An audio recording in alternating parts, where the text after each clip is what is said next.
उसके बाद आप देखें समीना पासा कहती हैं आपने इससे पार्टी छीन ली, निशान छीन लिया, डोज छीन लिया, आज़ादी छीन ली, आप बीवी भी छीन ली, लेकिन अवाम की मोहब्बत ना छीन सके। आप आ चुके हैं, इससे आपने सब कुछ छीन लिया। बीवी आपने इसकी पार्टी तुड़वा दी, आपने इसके डोज छुड़वा दी, आपने इसकी आज़ादी छीन ली, लेकिन आप इसके सपोर्टर्स इसके वोटर्स को नहीं तोड़ पाए। ये आपके लिए नालायकी है। फिर इम्तियाज़ गुल कहते हैं इमरान खान को माइनस करने के लिए पाकिस्तान पर मज़ीद कितने कलंक के टेके लगाए जाएंगे और कितना गिरेंगे अदारे उस शख्स को गिराने के लिए जिसकी किस्मत में रफ़ातें और इज़्ज़त अल्लाह और अवाम ने लिख दी है। आप उस इंसान को गिराने में लगे हुए हैं। आप कितना पाकिस्तान को गिराएंगे दुनिया के सामने? आप उस इंसान को गिरा रहे हैं जिसकी इज़्ज़त और इज़्ज़त अल्लाह ताला ने और अवाम ने लिख दी। आप उस इंसान को से पंगा ले रहे हैं, उसको गिरा रहे हैं।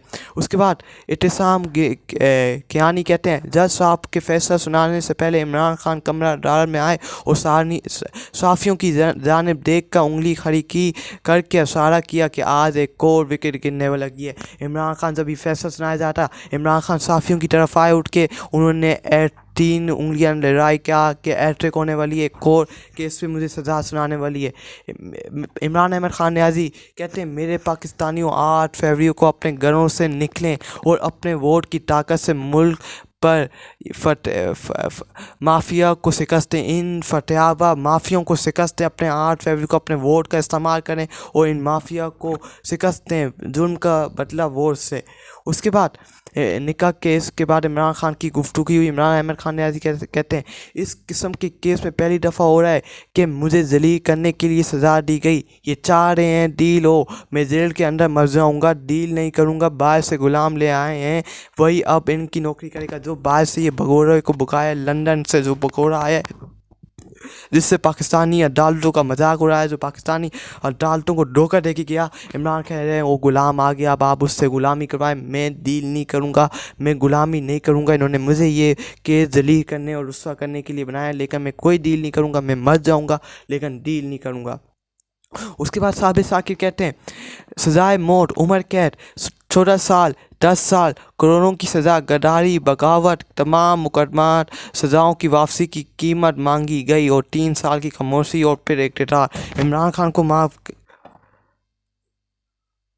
खान को कहा गया कि तुम खामोश हो जाओ, तुम्हें हम 3 साल बाद तुम खामोश से बैठ जाओ, खामोशी से बनी काला में बैठ जाओ, तुम्हें कोई सजाए मौत नहीं, उम्र कैद, तुम्हारे सारे केस वापसी हो जाएंगे, खामोशी से बनी काला। उसके बाद 3 साल बाद तुम्हें फिर हम इक़्तिदार में वापसी लाएंगे। लेकिन इमरान खान ने इनकार कर दिया बिल्कुल।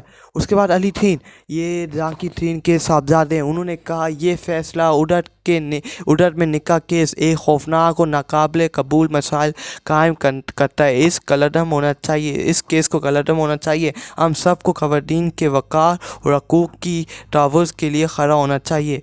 अली थीन कह रहे हैं ये घटिया थीन केस है, इसको कलदम होना चाहिए। ये मुल्तान सुल्तान के ओनर और जहांगीर थीन जो इस्तेकाम पार्टी के ओ हैं सरबराह, उनके बेटे साहबजादे कह रहे हैं। उसके बाद नज़म सेठी क्या कहते हैं इधर में निकाह केस के फैसले से वो मकसद के वोटर्स को तनाव कम करना वो फेल हो चुका है। इस नतीजे में लोग और भी गुस्से और जिद में खान साहब को वोट देने निकलेंगे। बहुत बड़ी मिसकैलकुलेशन हो गई है।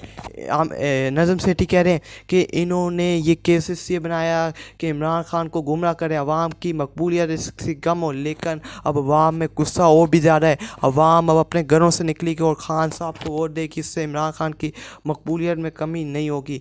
मेरे पाकिस्तानियों, ये था आज का